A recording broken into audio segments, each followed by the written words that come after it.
자, 오늘 말씀에 들어가기 전에 먼저 이 잠깐 상황을 보면요. 많은 사람들이 예수님께 나아왔습니다. 1절에 그런 내용이 있죠. 얼마나 많이 왔든지 아주 예수님을 밀치기까지 할 정도로 많은 무리들이 나아왔다고 합니다. 왜 나왔겠습니까? 말씀을 듣기 위해서 나왔죠.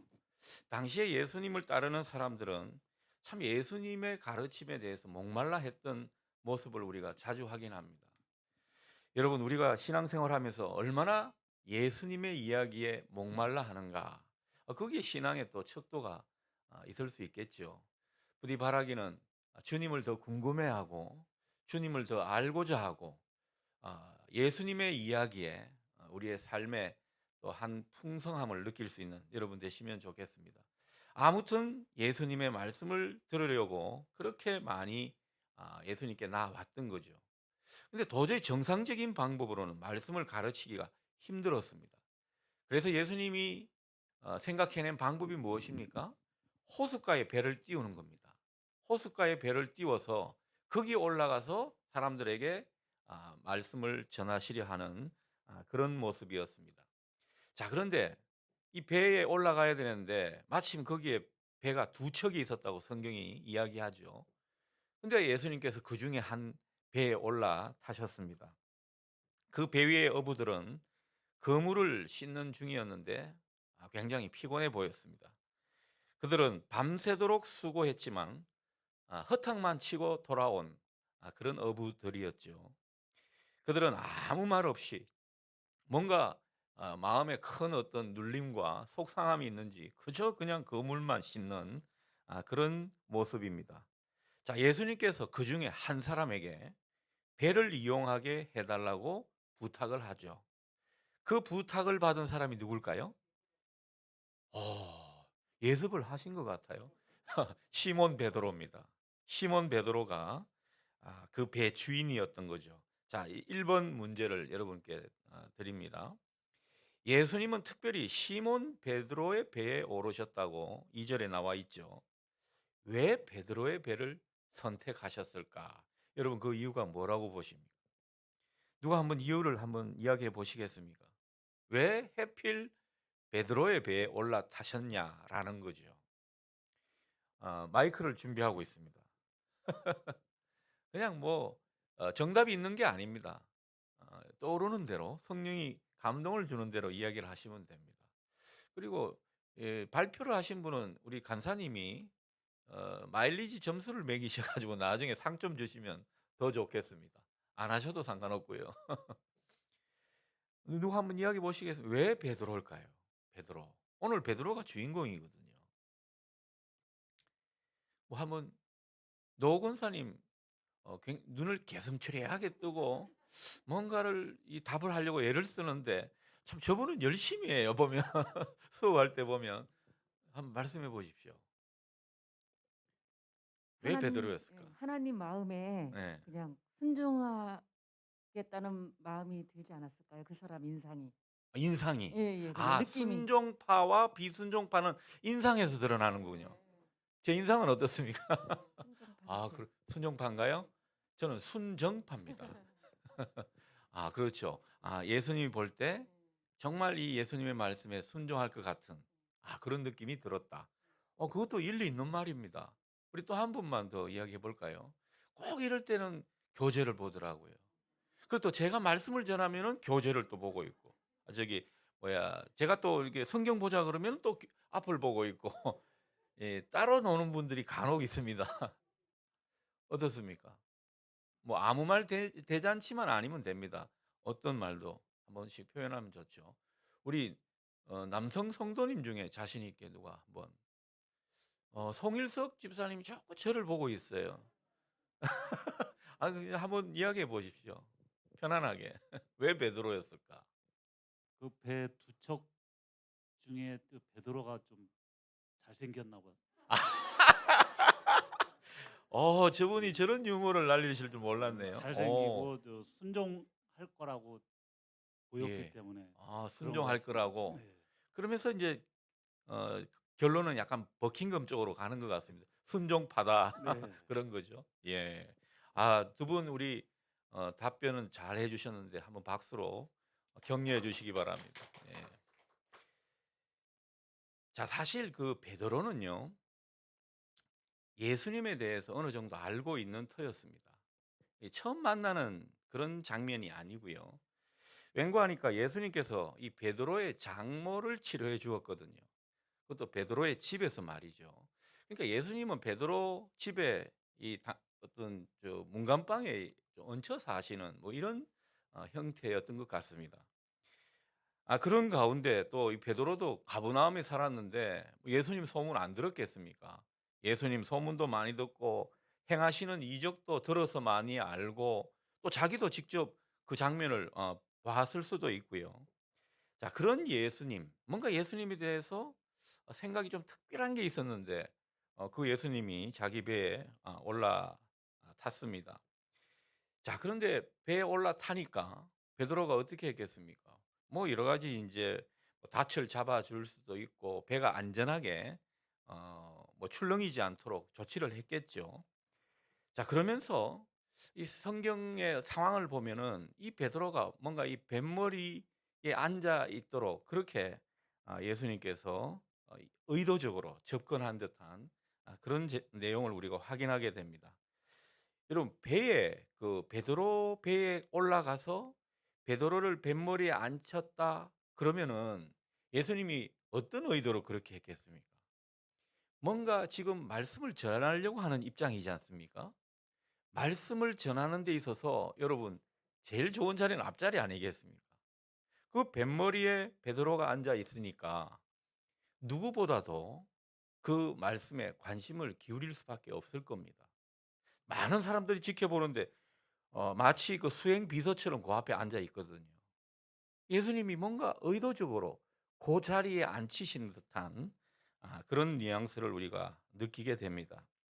그러니까 아까 말씀하신 대로 그런 말씀을 듣게 하고 결국은 예수님께서 제자로 부르시기 위해서 뭔가 단계적으로 예수님께로 당기는 듯한 이런 모습을 예수님께서 연출하신 것이죠. 자, 예수님께서 그런 의도로 접근하셨는데 그러니까 베드로가 예수님의 어떤 말씀을 제대로 받게 되면 아까 말씀하신 대로 이 순종하는 자리로 나아갈 수 있는 이런 사람으로 보신 거죠. 그렇게 해서 예수님이 베드로를 가까이 두셨습니다. 자, 그런데 가까이 둔 예수님 베드로에게 그 말씀을 다 전한 이후에 설교를 마친 이후에 4절에 베드로에게 명령을 하죠. 어떤 명령입니까? 깊은 데로 가서 그물을 내려 고기를 잡으라. 이런 명령을 내립니다. 자, 예수님께서 베드로에게 깊은 데로 가서 고기를 잡으라고 그렇게 말씀하셨는데 여러분 이 의도가 뭘까요? 왜 깊은 데로 가서 고기를 잡으라고 하셨을까? 여러분 그 이유가 뭐라고 보십니까? 자, 누구 한번 이야기해 볼까요? 깊은 데로 가라. 왜 깊은 데로 가서 고기를 잡으라 하셨을까? 그 아, 당시 예. 이제 뭐 간사가 나섰군요. 네. 그 당시 배 사람들의 상식으로는 네. 그 시간대에 깊은 데 말고 다른 곳이 물때가 좋아서 네. 그쪽으로 하는 건데, 깊은 데 가라는 거는 어부의 어떤 상식에 어긋나는 그런 음. 말도 안 되는 소리. 말도 안 되는 소리. 그, 네. 그걸 따르는지 안 네. 따르는지를 테스트하기 위해서. 어. 아, 굉장히 베드로 설교를 많이 들은 분이에요. 그래서 뭔가 정답치를 갖고 있는 분으로서 이야기를 한 것 같습니다. 여러분도 그런 생각이 드십니까? 이 베드로에게 이제 말씀을 들려주시고 그다음에 이제 깊은 데로 가서 고기를 잡으라고 했죠. 방금 말씀하신 게 이제 나중에도 이야기하겠습니다마는 이 베드로 입장에서는 이걸 용납하고 수용할 수 있는 말이 아니라는 거죠. 여러분 깊은 데로 가서 고기를 잡는 거는 이 고기잡이 어부의 그 전문가적인 식견으로는 이게 말이 안 되는 거였습니다. 말이 안 되는 거고 또 예수님은 뭐 어부에 있어서는 비전문가 아닙니까? 목수 출신이니까요. 아니 목수 출신 비전문가가 자기가 전문가라고 할 수 있는 이 고기 잡는 일에 있어서 자기들의 상식과 반하는 그런 화두를 꺼내서 그걸 던지니까 이 베드로는 굉장히 심란했을 거예요. 마음에 심적인 갈등이 생겼을 거라는 거죠. 그럼 예수님은 왜 그런 갈등을 불러일으켰냐라는 거죠. 예수님께서 때로는 많은 주님을 믿는 사람들에게도 그런 상황을 일으킬 때가 있는데 뭔가 받아들이기 어렵고 뭔가 갈등을 일으킬 만한 상황을 만들어서 거기에서 주님께 정말 순종할 수 있는지 아니면 주님의 부르심에 응답할 수 있는지 이런 것들을 때로는 시험해 보실 때가 있는 거죠. 오늘 베드로에게 다가가셔서 이런 말씀을 하신 의도는 아마 그런 것일 겁니다. 정말 이 순종하는지 제대로 시험해 보고자 하는 그런 어떤 예수님의 아, 마음 상태가 그 밑바탕에 있었다라는 거죠. 그래서 참 우리가 이 베드로뿐만 아니라 많은 신자들이 사실 이런 상황에 있을 때가 많습니다. 이 하나님 주님의 말씀을 듣자니 이건 안 맞는 것 같고 그 말씀대로 순종하자니 너무 내가 손해 보는 것 같고 이런 어떤 심리적인 갈등을 일으키면서 마음의 파문을 일으키면서 주님이 원하시는 길로 인도해 가시는 이런 방식을 주님이 많이 쓰실 때가 있죠. 여러분 어떤 인생을 사시면서 그런 경험 있으십니까? 신앙생활에는 이런 모습들이 자주 일어나곤 합니다. 주님은 그런 방법을 통해서 베드로에게 다가가셨던 거죠.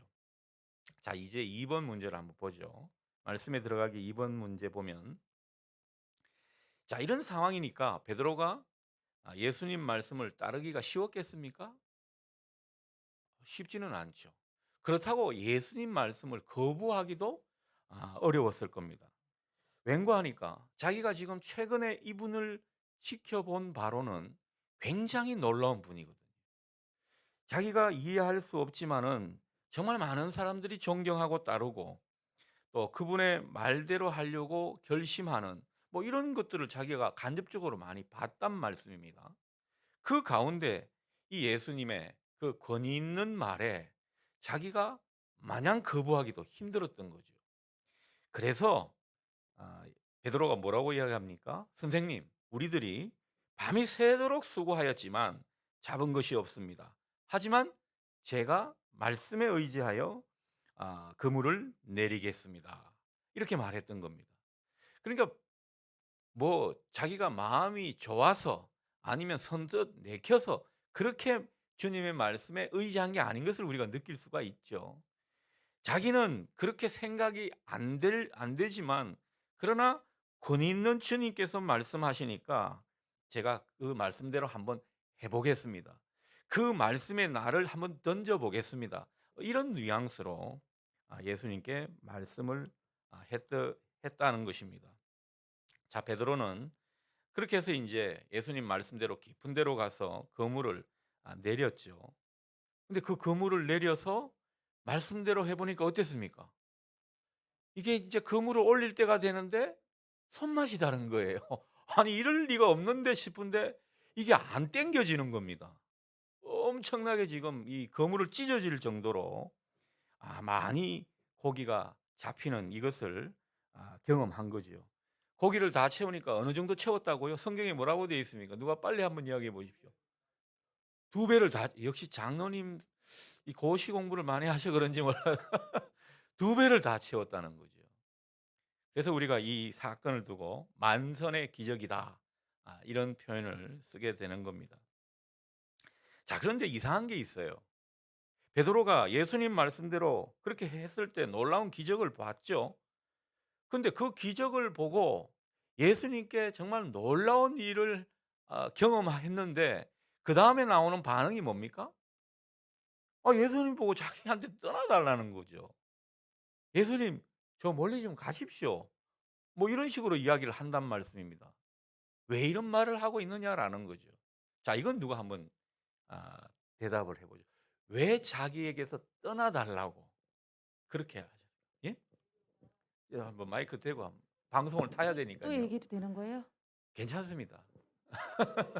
제 생각에는 베드로가 덜컥 겁이 났는 것 같아요, 지금. 왜 겁이 났을까요? 예수님이 행하신 고기가 나오지 않는 곳에 순종해서 던졌는데 어. 나왔어요. 근데 이분은 예사뿐이 아니구나. 예사뿐이 이분하고 아니구나. 다니다 내가 어떤 병고를 당할지 모른다. 병고를 당할 수도 있겠구나 하는 마음에 떠나라고 아, 하신 것 같아요. 부정적인군요. 아니에요? 아닌가? 예, 그 상당히 지금 접근을 잘하고 있는 것 같습니다.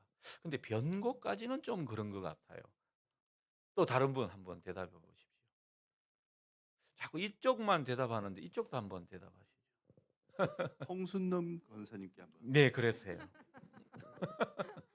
네, 홍순능 권사님. 제가 아동부를 대표해서. 생각하기에는 네. 평생 어부였잖아요. 네. 베드로는. 근데 예수님의 말씀에 의지해서 순종했더니 네. 자기가 생각했던 것하고 너무 달라 보였던 거예요. 그 누가? 놀라운 예수님이. 예수님이. 예. 그러니까 내가 감히 근접할 수 없으신 분. 범접할 수 예. 없는 분. 네. 그렇게 생각하다 보니까 음. 예수님이 너무 막 높게 보이신 거예요. 베드로 예. 눈에는. 네. 그래서 나를 떠나달라고 하지 않았을까. 이야. 네. 우리 권사님 두 분을 위해서 박수로 한번 격려를 해 주십시오. 권사님 그냥 되는 게 아니군요. 상당한 성경적인 이해가 있는 것 같습니다. 딱 그 말씀이 맞아요. 그러니까 뭔가 이 베드로가 가뜩이나 예수님께 권위를 뭔가 느꼈죠.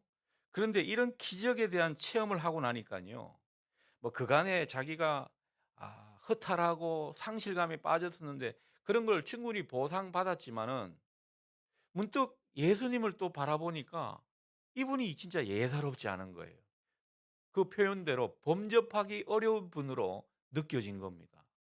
그래서 예수님에게서 신적인 권위를 느낀 겁니다. 신적인 권위를 느끼면은 사람들이 어떻게 되죠? 두렵고 떨립니다.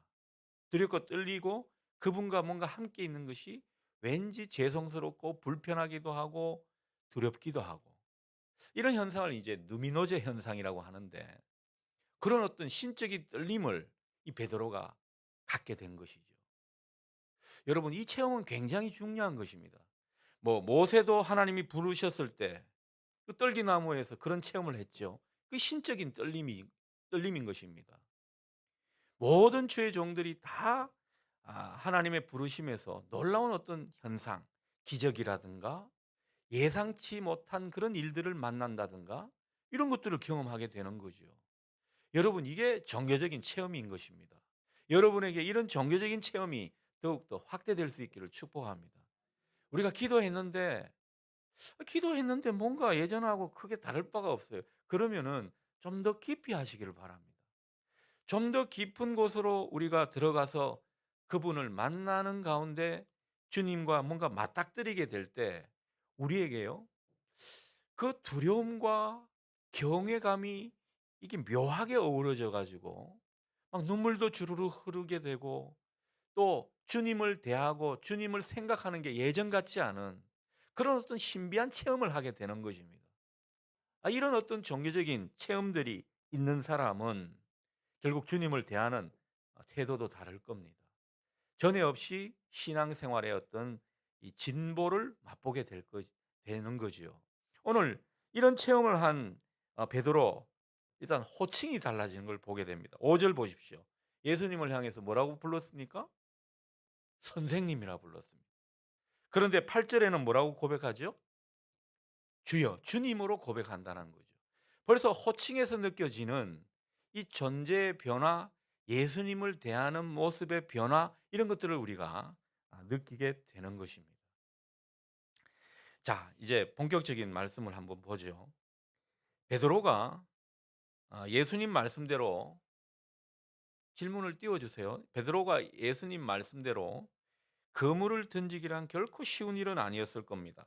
자, 그럼에도 그가 말씀에 의지해서 그물을 던진 이유는 무엇이라고 생각하는가? 이게 질문입니다. 여러분, 그물을 던지는 거 쉬운 일이 아닌 것은 우리가 느꼈죠? 정말 갈등을 했다라는 겁니다. 자기는 전문가고 비전문가인 예수님의 말씀을 받아들인다는 것은 자기 경험과 자기 상식에 비춰볼 때는 말이 안 되는 소리죠. 아까 우리 표현대로 말도 안 되는 소리인 거죠. 자기는 지금 밤새도록 그물을 던져서 고기를 낚으려 했지만 헛수고였습니다. 지금은 시간적으로 볼 때는 정오 시간이에요. 고기를 잡는데 최적의 시간은 밤이거든요. 근데 지금은 정오 시간이란 말이죠. 이 정오 시간에 굳이 고기를 낚으려면 얕은 물가에서 낚아야 이게 상식적으로 말이 되는 겁니다. 이 고기 잡는 어부들에게 있어서 말이죠. 그런데 예수님은 기쁜 대로 가라는 거죠. 상식과 완전히 반대되는 소리를 하기 때문에 이거를 그대로 받아들이는 것은 어려웠을 겁니다. 여러분, 소위 전문가라고 하는 분들 굉장히 고집이 센 거 아시죠? 최근 그 어떤 청년이 그러더라고요. 자기가 미용실을 옮겼다는 겁니다. 왜 옮겼는가 하니까 아니 그 헤어 디자이너가 머리 깎는 미용사가 자기가 원하는 대로 안 깎아 주더라는 거죠. 미용사가 고집이 세 가지고 "이렇게 깎아야지 멋있다."라는 겁니다. 자기 스타일이 있는데. 그래서 인제 미용실을 바꿨죠. 제 아들놈 이야기입니다. 그래서 제가 미용실을 소개시켜 줬죠. 아이 그 전문가들이 고집이 대단합니다. 그리고 또 명절 되면 그렇죠. 명절 되면 또 음식 전문가 두 분이 또 갈등하는 거 많이 있잖아요. 시어머니, 며느리. 자기 딴에는 다 전문가예요. 퓨전 전문가, 전통 음식 전문가. 이 두 분이 만나 가지고 그냥 이 주방에서 보이지 않는 갈등 가운데 남자들은 점점 마음이 쪼그라드는 거 아닙니까? 전문가들 싸움 그만 좀 했으면 좋겠는데. 제가 예전에 참 느꼈던 체험입니다마는 아무튼 이 전문가들은 자기 나름대로 식견에 대한 고집과 그리고 또 그 전문성에 기반한 이 데이터가 있기 때문에 거기에 반하는 이야기를 받아들이기가 어렵다라는 겁니다. 베드로가 그랬다라는 거죠. 자, 그런데 자기 고집을 꺾었습니다. 참 이 부분이 놀라운 모습이죠. 베드로의 좋은 모습이 바로 이런 모습입니다. 자, 그런데 베드로는 지금 또 어떤 상태입니까? 탈진 상태예요.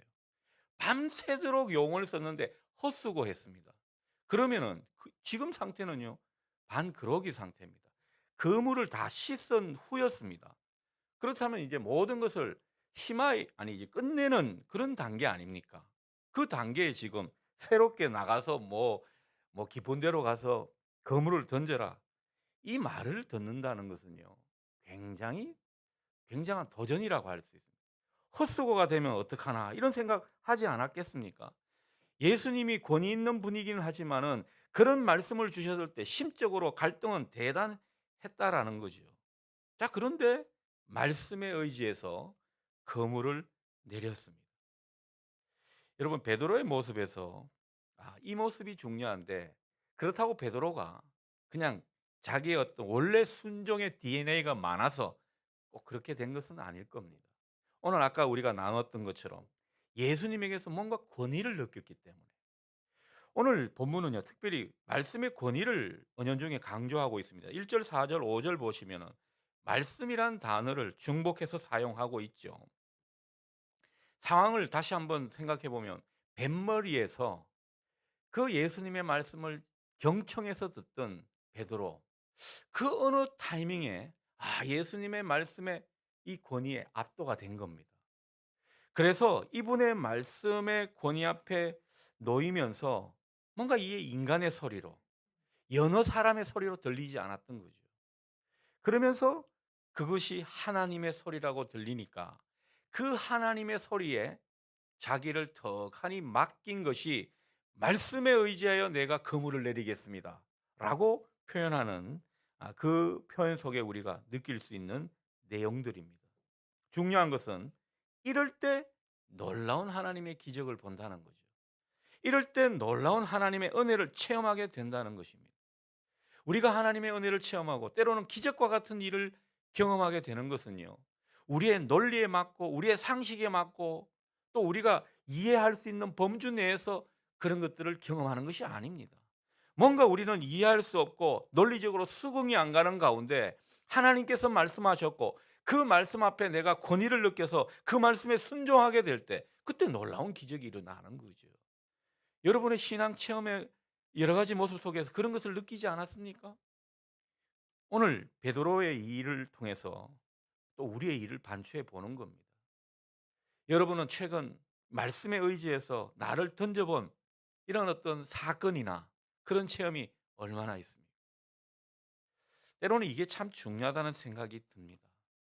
우리가 때로는요, 나를 말씀 앞에 던져야 큰 은혜도 체험하고 내 믿음도 쑥 자라나게 된다는 것입니다. 우리가 이것을 이 베드로의 사건을 통해서 많이 느꼈으면 좋겠습니다. 자, 2번 문제로 한번 가보죠. 자, 예수님께서 베드로의 배를 선택하셔서 빌려 타신 근본적인 이유는 무엇일까? 이걸 한번 생각해 보는 것입니다. 아까 말씀드렸다시피 뭔가 의도적으로 예수님께서 베드로에게 접근하셨습니다. 그리고 비상식적인 말씀을 명령하셨습니다. 이게 다 우연이 아니라는 거죠. 뭔가 예수님의 의도가 있다는 것을 우리가 느끼게 됩니다. 자, 이 베드로는요, 아까 말씀드렸다시피 예수님께서 가버나움에서 사역하실 때 예수님과 자주 만날 수 있는 그런 어떤 위치에 있었습니다. 예수님께서 베드로 집에 그 새빵살이 했다라고 한다면 예수님의 일을 자주 접했을 수 있다라는 거죠. 그리고 자기 장모를 치유해 주시는 예수님을 만나게 되었을 때는요, 상당히 그분에게 관심을 많이 가졌을 상황입니다. 그래서 사람들은요, 이런 예수님을 향해서 뭐 궁금해 가지고 그 예수님의 말씀을 들으려고 예수님께서 뭐 밤 늦게까지 사역을 하시고 치유 사역을 하시고 말씀을 가르치시고 그리고 새벽녘에 한적한 곳으로 가셨거든요. 자기만의 시간을 갖고 싶어서 한적한 곳으로 갔는데 거기까지 사람들이 따라오는 겁니다. 자, 그런데요, 사람들은 그렇게 예수님에 대해서 궁금해하는데 정작 예수님과 뭔가 좀 맞닥뜨릴 수 있는 위치나 환경에 있는 베드로는 예수님께 더 이상 관심을 가지지 않았습니다. 그냥 자기 일을 하러 간 거죠. 자기 생업의 터전으로 간 것입니다. 그래서 예수님은 그런 베드로가 많이 아쉬웠겠죠. 그런 베드로를 예수님께서는 뭔가 말씀을 들려주시면서 예수님 쪽으로 끌어당기시려는 그런 모습을 보였던 것입니다. 그래서 베드로의 그 배를 일부러 빌려 탄 것이죠. 뭔가 더 접점을 만들고 거기서 뱃머리에 꼼짝 못하게 앉혀놓고 예수님의 그 말씀을 듣게 하셨다는 거죠. 말씀을 듣게 하셨고 그 말씀에 압도되게 하셔서 마침내 순종하는 베드로의 모습으로 이끌어 가셨던 겁니다. 그러고 보면 베드로가 뭐 순종의 DNA가 있고 베드로가 뭔가 잘한 것 같지만 따지고 보면요, 예수님이 베드로를 그만큼 아끼신 겁니다. 그만큼 아끼셔서 자기 곁으로 부르시고 그리고 뭔가 말씀을 들려주시는 그런 환경 가운데 있도록 해 주신 것입니다. 그 가운데 지금 베드로가 예수님을 깊이 만난 거 아닙니까? 자, 그렇다면 정말 예수님을 따르는 사람들에게 중요한 것이 무엇인가 생각해 보면요, 예수님이 때로는 부르실 때가 있다라는 거죠.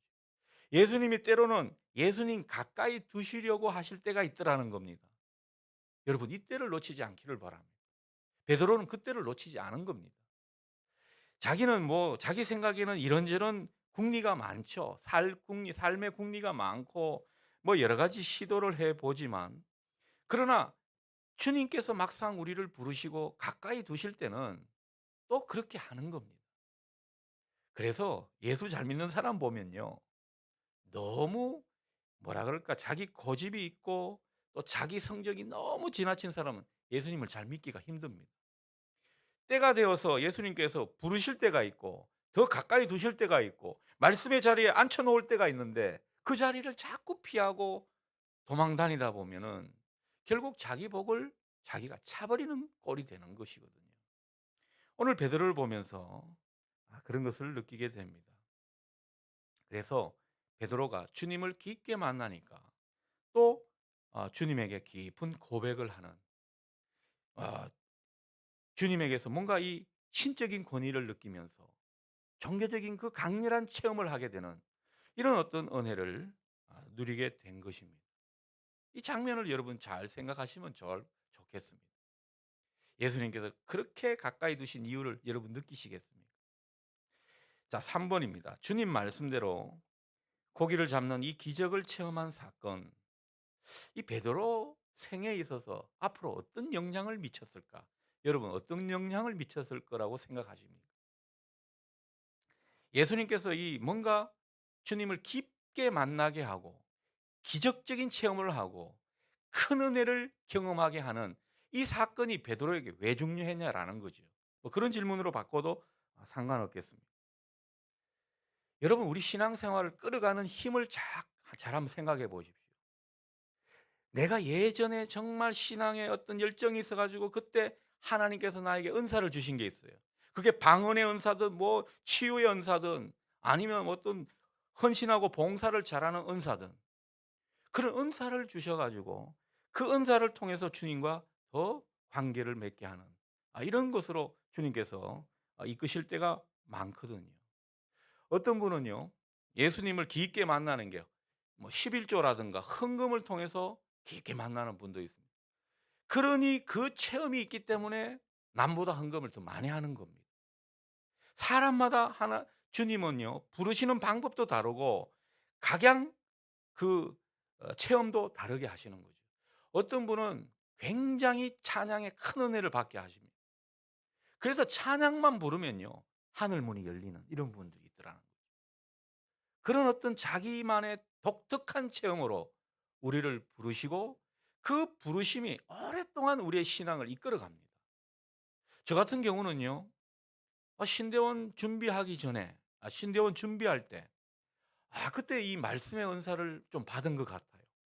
말씀의 은사를 왜 받았다고 생각하느냐 하면 말씀이 그렇게 달 수가 없는 거예요.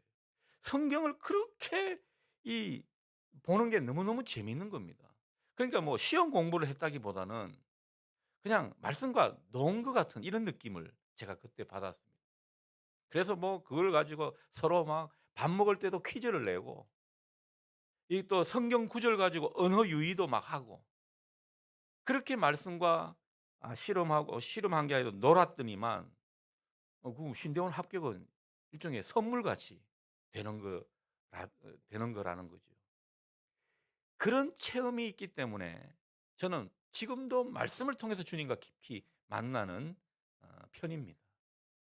그리고 신대원 들어가서는요. 뭔가 모르게 이제 기도에 또 깊은 맛을 보게 됐거든요. 그 기도를 통해서 주님과 새로운 관계를 맛보게 되니까 그 이 침묵으로 이 말씀을 가지고 깊이 묵상하면서 주님을 만나고 주님이 활동했던 세계를 그리고 또 주님께서 제자들과 만나서 이야기했던 이 장면들을 떠올리면서 오늘의 삶에 재해석하는 그리고 그걸 가지고 또 기도하는 뭐 이런 기도 체험들을 하게 되니까 또 다른 주님과의 관계를 맺어갈 수 있더라는 거죠. 그러니까 주님께서 우리를 때로는요 깊은 자리로 하시는 이유가 바로 이런 것입니다.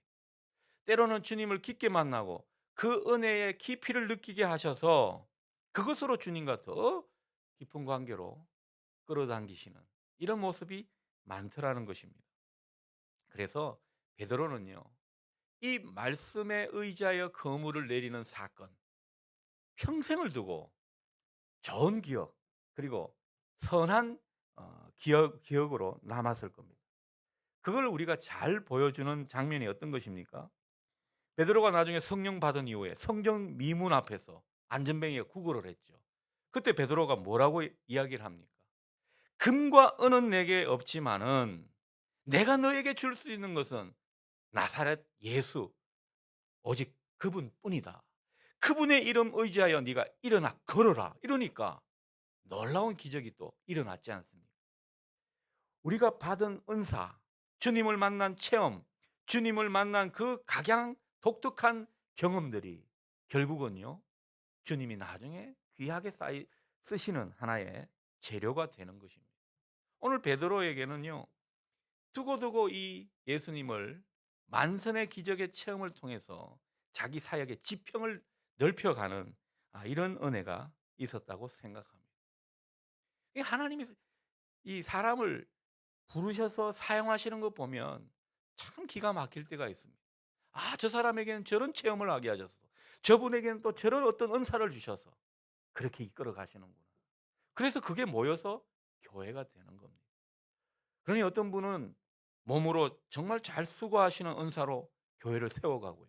어떤 분은 물질로 세워가고, 어떤 분은 기도로 세워가고, 이게 다 은사대로 부르심 받아서 그것을 세워가니까 교회가 멋진 교회가 돼 가는 거죠. 그러니 여러분, 다시 한번 내 부르신 자리에서 나에게 깊이 있게 체험한 게 뭔지 떠올려 보시고, 그것을 더욱 아, 지평을 넓혀 가실 수 있기를 축복합니다. 자, 4번 마지막 문제를 한번 보죠. 베드로의 경우를 보면서 예수님께서 사람을 부르실 때 어떤 방법을 사용한다고 생각하십니까? 그리고 예수님을 따른다고 하는 것은 무엇을 의미하는가? 마지막으로 우리가 이걸 생각해 봅니다. 여러분, 예수님께서 사람을 부르실 때 어떤 방법을 사용한다고 보십니까? 조금 전에 말씀드렸다시피 그 사람만의 독특한 경험과 삶의 자리를 사용하셔서 또 그 사람만이 깨달을 수 있는 특별한 방법으로 예수님은 사람들을 부르시는 거죠. 거기에다가 거기에 맞는 복음을 들려주시고, 그리고 주님의 은혜와 능력을 깊이 있게 체험하게 하시는 거죠. 그래서 하나님의 일을 하는 주의 종으로 쓰임 받도록 이끌어 가신다는 거죠. 주님을 만나서 축복을 체험하면서 우리가 주님을 더 잘 섬기고 마침내 주님과 동력하도록 그렇게 우리를 부르시고 있는 것입니다. 그러니까 하루아침에 주님께 뭐 귀하게 능력 있게 쓰임 받는 종이 없습니다. 다 단계가 있죠. 부르시고 은혜를 주시고 또 깊이 있게 주님을 만나게 하시고 축복하시고, 그다음에 이제 그 모습을 통해서 더욱더 하나님께 마음이 열려졌을 때 주님과 동력하도록 인도해 가시는 거죠. 그러니 여러분, 다른 사람 비교하면서 사역하고 봉사하고 섬길 거 없습니다. 나에게 받은 것이 무언가, 그리고 주님께서 나에게 기대하는 것이 무언가, 그리고 내 수준에 맞게끔 그렇게 하시면 되는 겁니다. 그러니 교회 일은요, 억지로 할 것도 없고 자유함으로 하시면 되는 거죠. 대신 억지로 할 것은 우리가 주님을 배우고 또 주님과 함께 교제하는 이런 훈련 차원에서 때로는 우리가 하는 것이지, 나머지는 다 자율적으로 하면 되는 것입니다. 제가 이제 우리 교회 와서 이제 한 5년, 이제 5년 차거든요. 지금까지는 어떻게 보면은 목사의 지도력을 많이 발휘했다고 생각하시면 됩니다. 어떤 교회를 이루어 가는지 함께 교집합을 만들어 가야 되니까요. 각자 성향에 맞는 교회를 이루어 가면 또 안 되지 않습니까? 이 교집합을 만드는 과정이었고, 어느 정도 교집합이 됐다고 생각하면요, 성령님이 여러분들에게 주시는 은사와 깨달음과 여러분의 그 독특한 체험을 가지고 교회를 이루어 가시면 되는 것입니다. 그러니 우리는요, 김 장로님도 필요하고 장로님도 필요하고 변 장로님도 필요한 겁니다. 임 장로님도 필요하고요. 그러고 보니까 이 사각이네요, 사각. 교회는 항상 이 네 기둥이 안정감을 주거든요. 그렇게 하시면 된다는 거죠. 그러니 신앙생활하면서 제일 뭐랄까 안타까운 분은요, 남과 자꾸 비교하는 겁니다. 하나님 나에게는 안 주셨는데요, 뭘 안 줍니까? 다 주었습니다. 여러분에게 지금도 독특한 체험으로 인도해 가신다는 거죠. 그걸 우리가 깨닫고 주님이 나에게 어떤 기회의 문으로, 어떤 축복의 기회로 나를 이끄실까 생각하면서 받은 은사대로, 그리고 말씀에 의지하여 나를 던지는 그런 모습을 더하여서 주님을 경험하고 주님 나라를 이루어 가는데 여러분 동참하시면 좋겠습니다. 오늘 베드로를 보면서 그것을 우리가 느끼게 되는 거죠. 중요한 것은 무엇입니까? 주님이 뭔가 가까이 두시고 주님이 나를 부르시고 주님이 때로는 복의 자리에 초청하실 때 기꺼이 주님께 그 부르심에 순종하는 겁니다. 헌신하고자 하는 그런 마음을 먹는 것입니다. 여러분, 이게 축복의 마음이고 축복의 그 기회는 이런 토양 위에 더욱더 확대되는 것입니다. 오늘 베드로의 귀한 모습은 바로 이겁니다. 여러분, 이후에 베드로가 얼마나 실수를 많이 합니까? 나중에는 예수님을 부인하고 저주까지 하는 그런 위인으로 남았습니다. 근데 예수님은 끝까지 이 베드로를 사랑하셨습니다. 예수님은요, 우리의 70~80%안 좋은 점을 보시는 분이 아닙니다. 우리의 5% 좋은 점을 보시는 분입니다.